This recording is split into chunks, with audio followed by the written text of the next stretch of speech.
Hello students, now today we are going to see the basic concepts for polar curves, and also we are going to see the algorithm how to trace the polar curves.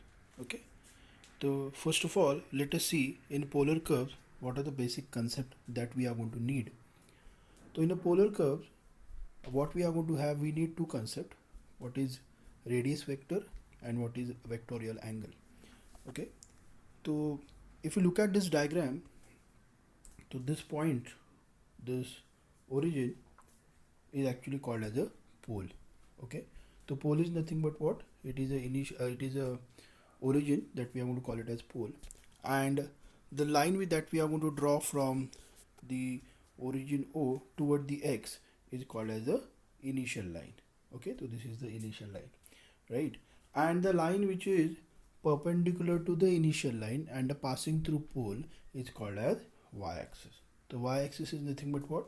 It is a line which is perpendicular to the initial line and passing through the pole. Okay, now this OP is nothing but what? This is the radius vector, okay, drawn from the origin OP, and the length of OP is r, and the angle made by this OP with the x-axis is called as theta, that is called as a vectorial angle. Okay, and while taking the direction of that thing, it should be in a anti-clockwise direction. Please remember this. So these are the things that we are going to need while tracing the polar curve. The important thing are nothing but what? R is nothing but what? It is the length of the radius vector. Theta is nothing but what? It is a vectorial angle made by the radius vector OP with the positive direction of x-axis in anti-clockwise direction. Okay, fine. Now the first step while tracing the curve that we are going to see is the symmetry. Okay, now again we are going to check out whether the curve is symmetric about x-axis, that is here it is called as initial line, and also we are going to check out whether the curve is symmetric about y-axis. That line is nothing but what? A line which is perpendicular to the initial line and passing through the pole. Okay, now let us see how to check it. So if the equation of the curve remains unchanged by changing theta by minus theta, okay, then we are going to have, if you replace theta by minus theta and the curve remains unchanged, then we are going to say that the curve is symmetric about x-axis. Okay, so suppose if you are having the equation like r is equal to a cos theta, and if you replace now theta by minus theta, what you are going to get? R is equal to a cos of minus theta, but we know that cos of minus theta is cos theta.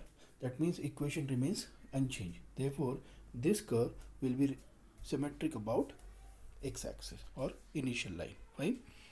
Similarly, what is the next point? If the equation remains unchanged by changing theta to minus theta and r to minus r, and means it should be we are going to do both the things at the same time. That means we are going to replace theta by minus theta and also we are going to replace r by minus r. Then the curve is symmetric to the line perpendicular to the initial line and passing through pole, that is nothing but the y-axis. For example, if I give you the equation r square is equal to a square cos of 2 theta, suppose. So if you replace theta by minus theta, your right hand side should be same, and when you replace r by minus r, that is minus r square is again r square, so the equation remains unchanged, there will be no change at all. So this equation is symmetric about y-axis. In fact, this equation is symmetric about x-axis also. Okay, so this is about the symmetry. Then the next thing that we are going to check out after symmetry is we are going to check out pole. Now pole means what? We are going to check out whether the given curve is passing through pole or not. Okay, so the thing is, for some values of theta, if your r becomes 0, then the curve is passes through pole. That means you have to find out a value of theta which will give you r is equal to 0. If you can find out such theta, then the curve is passing through pole. If you cannot find out such theta, then the curve is not passing through pole. Okay, so the next point is very important, tangent at pole. To find out the tangent at pole, what we are going to do, we are going to equate r is equal to 0, and corresponding to that we are going to find out all the values of theta between 0 to 2 pi. Okay, because why 0 to 2 pi? Because we are going to trace the curve in that xy plane.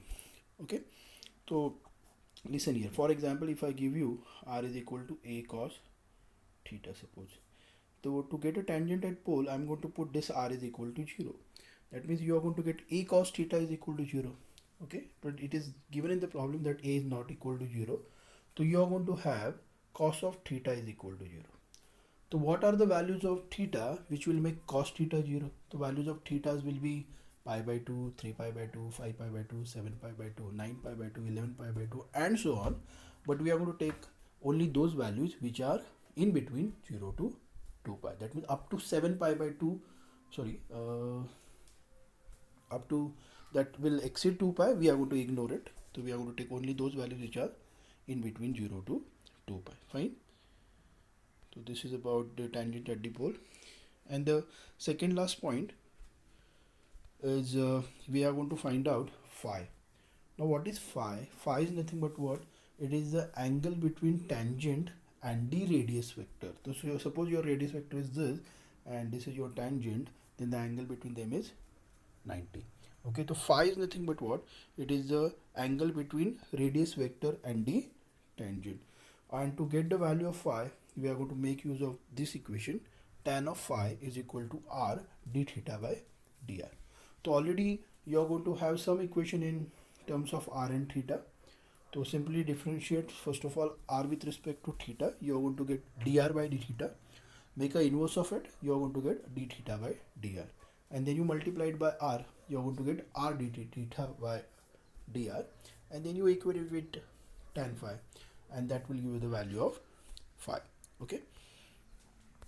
Then the after pole, the last step is we are going to check out the limitations of the curve. Now limitations of the curve means what?